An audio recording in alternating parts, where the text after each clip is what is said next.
You mentioned the incredible response of desert soils to rain. What can we learn about these rapid transformations? Well, that just shows you the productive capacity of those cyanobacteria in such a tiny space of time.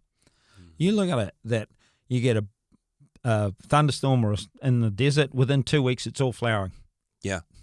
And where did the nitrogen come from? Mm. Because there's none in the soil. There's no carbon or nitrogen in the soil. You look at you test it, there's nothing there. So the plant required carbon and nitrogen and other plant nutrient. Well, it's a cyanobacteria that explode as soon as that water hits the ground. And that's their life cycle is that fast and that productive that can produce the nutrient to make that plant grow. That's incredible. Yeah. That's how you think about that. Yeah. Ooh, that's incredible. So how can learning from that improve farming practices in low carbon soils? Well, the thing is, you can grow carbon pretty bloody quickly. We've proven it, and that you can put it there, or they will put it there for you at low cost. I mean, if we're going to continue to get paid for carbon or utilise them for a mechanism in the voluntary market to get paid for this, why would you negate, creating 8 to 10 tonnes of carbon per hectare in your soil per year? I mean, you'd be a fool to think that wasn't. Yeah, that you would want that. Yeah. And you look at it, the natural substances in that are created, but like 1% of humus, which is about 0.5% of carbon, produces 1 tonne of nitrogen per hectare per year. That's what it holds. So if you go in and you've gone up 1% of carbon, you've gone 2 tonnes of actual nitrogen, which is actually 4 tonnes of urea in a year. Well, that's about $1,000 a hectare. $1,000 a tonne. So now we're up $4,000 in nitrogen held in your soil. Oof.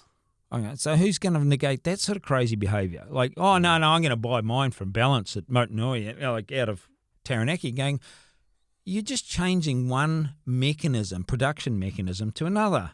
What you don't realise is that they brought natural gas in to take the nitrogen out of the atmosphere, to put it in a form to put it on the farm, where all you needed to do was get the cyanobacteria to do it for you.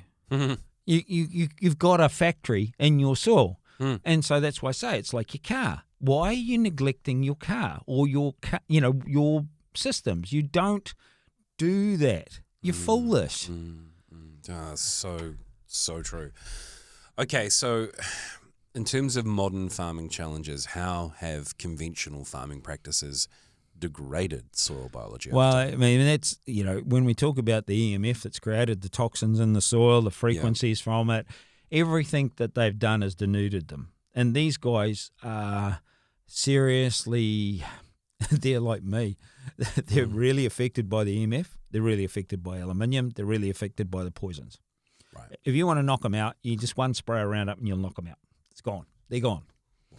And so after that, you've got to go back and then you've got to get the fungal species in and then you've got to reintroduce them. And you can do that quite easily, but it does not help the situation. And I see this like in the kiwi fruit orchards and that sort of stuff where we have organic clients. We get their soils banging and humming in no time because they don't use high cane, they don't use any of these things, and we get the rocks on, we stop the EMF around the stuff, and they just, we're off and racing, and a lot of the issues that people are facing, it's hard to get organic, and yeah, right. You can be very precise about this, and you're not confronted by the use of high cane or other chemicals under this.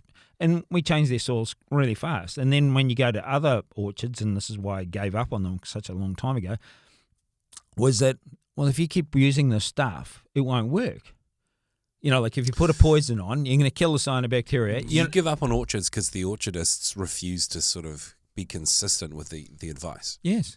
And so what was the point of me actually being involved in that process? They just keep going back to high cane. Yeah, well, I walked away from about, it was about 12 months before the PSA came into about, because I said to me, you guys are going to do something to your industry that I can't stop. And if you won't listen, you're going to wear the consequences. And they did. It just bang. And I was so glad to be out of it because I didn't want to be part of being blamed for what they were doing. Because I said, look, if you don't want to stop that, don't talk to me.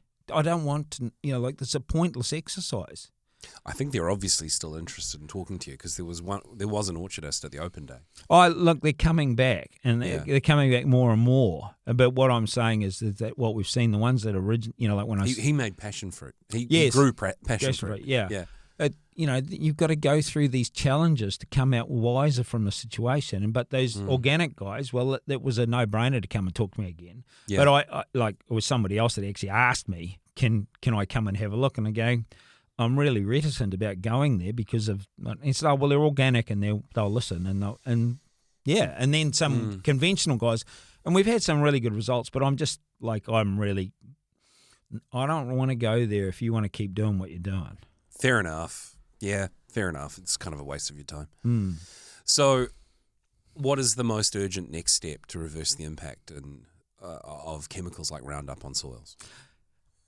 Look after the program or what we're talking about. You look at your limiting factors, get the fungal species back and get the whole process working for you. Get nature operating as it needs to.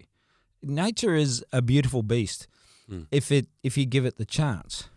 Keen to dive deeper? Check out our audiobook and EcoFarmer's Discovery on Spotify or grab our free ebook, The 6 Things You Need to Improve Soil and Farm Profit. Links in the description.